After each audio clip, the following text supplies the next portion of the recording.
So now we're going to get into some nitty-gritty around actually, getting started with your online distribution journey. I'm hoping that those first 3 sections have actually helped you go, you know what, if I'm not on there already, I need to get on there. If I'm already on there, maybe I can do better. So this is just a bit of an elementary overlook of how to get started, and just some tips to how to try and shortcut the process. So commissions may not be the only reason for not joining the OTA journey. I think one of the other fears is the time and effort and the skill level required to not only get it set up, but keep it up to date. And there's that whole busyness that we talk about in the hotel industry. You're wearing many hats, and it's just another thing for you to do. So that's fine, but I just want to assure you that this journey is worth it. This journey will pay dividends to your bottom line by doing it. But let me give you a few tips first about how to smooth the road for you when you're going to start listing on the OTAs. First thing is that when it comes to setting up, so what needs to happen is you need to physically go to booking.com, and we can provide all the links and that sort of stuff for you, that's fine. Go to you want to go to become a supplier, basically. And every platform has a different process to becoming on, but at the end of the day, you've got to, at some point, hop on their web portal and populate your profile. And that's fine, and there's a whole lot of things I understand. Every platform's different, which is, can be frustrating at times. You don't have complete control of the name that you put against a room and a description against all the rooms. You don't have complete control of that. You've actually got to follow that templated model that they put up in front of you to fill out your property details, your room details, your inclusions, your photos, and all that sort of stuff. My point here is that preparation is the key. And if we wind the clock back to some of the earlier modules, like module number 2, where we talked about your unique hotel story, having your story straight, your descriptions, short descriptions, long descriptions, room names, room descriptions, having all that stuff set is really, really valuable when you go to sit down and expand your distribution and put yourself on some of these new channels. You need to have your story straight, so to speak. Get your story straight first. Get your imagery library straight first. Get your story straight, and then put it on the channels in the best way you can, based upon the template that you're going into. All right, so there's just tip number 1 is preparation is the key. Get your story straight when you're coming to setting up your profiles. Once you get your basic listing set up, the goal then is to begin to optimize, what we call optimize your listing. And when we talk about optimize, the purpose of this is really to, if you, meet their guidelines in the best way that they're putting, the guidelines they put there, if you meet those guidelines the best way, most of the sites give you some form of a content score. So it's a score, like a percentage score that they give you, that tells you how good your photos are. Have you got enough photos? Have you got enough, all the content pieces filled out? Have you 100% completed the terms and conditions?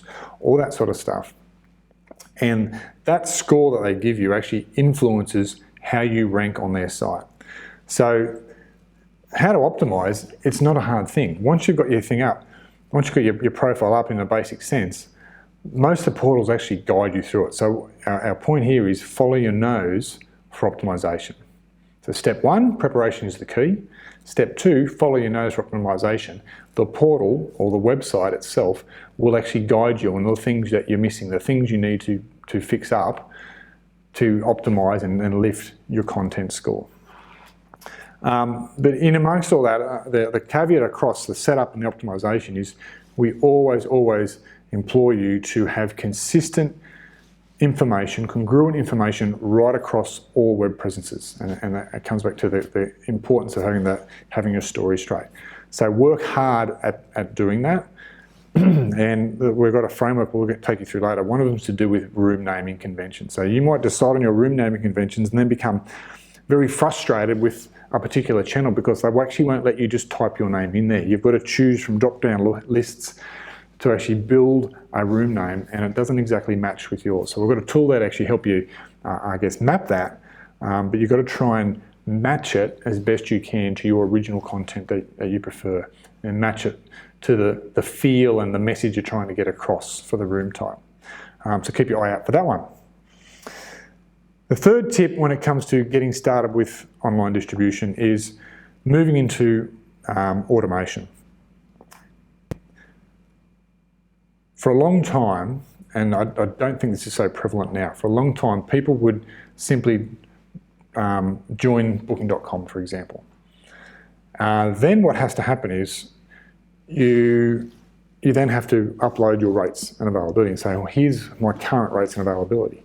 Then as you would receive a booking in your your diary or your PMS in the hotel, you'll then have to jump onto booking.com as the example and update. Let's say, well, I've now sold one of those rooms. I have got one less room left available, and so on and so forth. So throughout any given day, imagine how many times that can happen.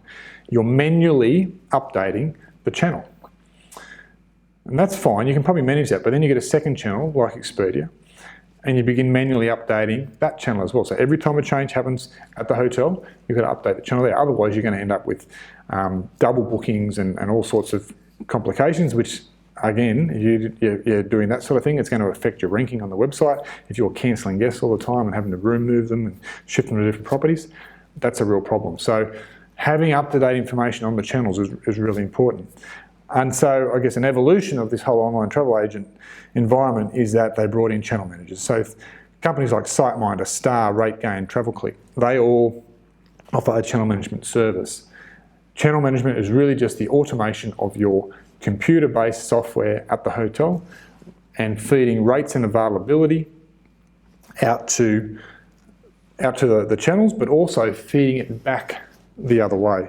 So a little diagram here to, I guess, in the simple term, help you understand that. It is a two-way feed, a two-way automation. So if a booking comes into booking.com, it immediately feeds back into your software and updates the rates and availability there.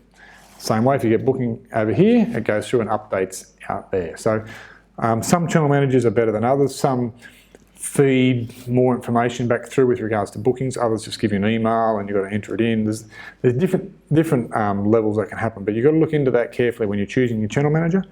But I absolutely implore you that if you're going to distribute, which you absolutely should, while you're going, set up your channel manager at the same time. Otherwise, you are just creating work for yourself. And if you look at what Hotel Rescue is all about, we talk about increasing profits for hotel owners without increasing stress or workload. This is part of the key. Let's get the gain of being on the OTAs, but let's make it easy. Let's not increase the workload upon you, the manager. We've got to streamline those things along the way. Otherwise, you do just become overwhelmed and the ball gets dropped at some point. So there's a very simple overview of how to get started with online distribution. A lot of the platforms are very intuitive in the sense they're putting that information in front of you of how to do it. The tough part is that every platform is different and you've just got to become familiar with them. So, persevere with that. And again, if you've got any particular questions, feed them into the Facebook group and share your concerns. And between us and the community, I'm sure we'll be able to answer your problems. Anyway, we'll be moving on to the next thing. I've got a list of online distribution hacks and shortcuts to finish off this module.